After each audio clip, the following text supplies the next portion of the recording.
pour une prédication apostolique. Les retentissements et les implications directes du kérigme, proclamation de la mort et de la résurrection du Christ chez ses auditeurs. Le message apostolique à proclamer à une humanité assujettie, asservie, avilie, sous l'emprise du péché et la domination de Satan, ne peut être que celui qui se conclut toujours, comme nous le démontre magistralement Pierre le jour de la Pentecôte, par un appel à la repentance, l'offre de pardon et du Saint-Esprit, la promesse de salut, la vie éternelle en Jésus-Christ.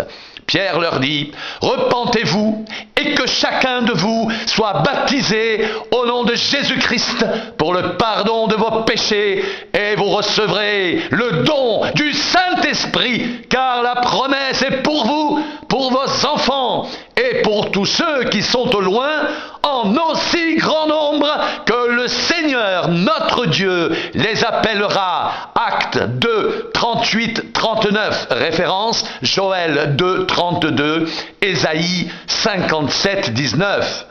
Repentez-vous donc et convertissez-vous pour que vos péchés soient effacés, afin que des temps de rafraîchissement viennent de la part du Seigneur. Actes 3, 19. Il n'y a de salut en aucun autre, car il n'y a sous le ciel aucun autre nom qui ait été donné parmi les hommes par lequel nous devions être sauvés. Actes 4, 12. Il ressort très nettement de ces textes qu'un événement essentiel, fondateur, unique, sans précédent, s'est produit dans le courant de l'histoire humaine. Dieu a visité et racheté son peuple. L'eschaton, l'acte décisif, définitif, final, est déjà là. Cette affirmation, expression d'une conviction inébranlable, parcourt comme un feu ardent tout le Nouveau Testament. Paul ne se privera pas du bonheur de clamer sur un mode quasi jubilatoire combien un homme est transformé quand en Christ il devient une nouvelle, réelle création. De même, l'auteur de la lettre aux Hébreux nous dira, avec le même enthousiasme, le merveilleux privilège de pouvoir goûter aux dons et puissances spirituelles de l'ère à venir. Mais attention, à chaque privilège, sa contrepartie de responsabilité. Si quelqu'un est en Christ, il est une nouvelle créature. Les choses anciennes sont passées.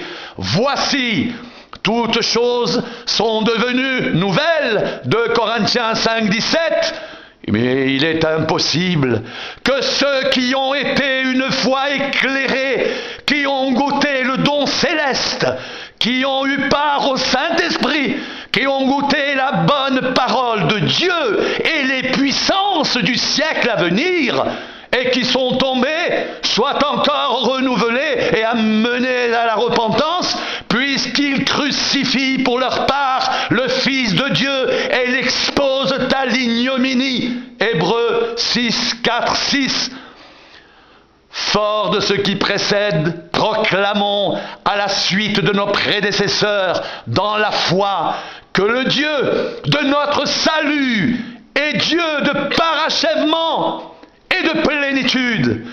Il est celui qui a manifesté sa parfaite justice, Romains 3, 21, 26, radicalement condamné le péché dans la chair, Romains 8, 3, et implacablement triomphé des puissances des ténèbres, tant il est puissance de réalisation totale, parfaite, éternelle.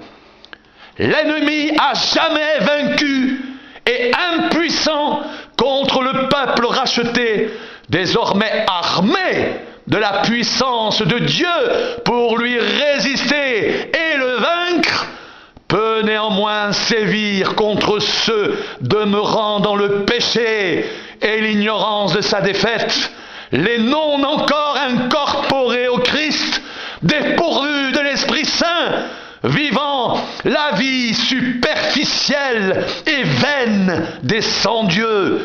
La destination finale de Satan et de ses hordes de démons n'en demeure pas moins à terme l'étang ardent de feu et de soufre.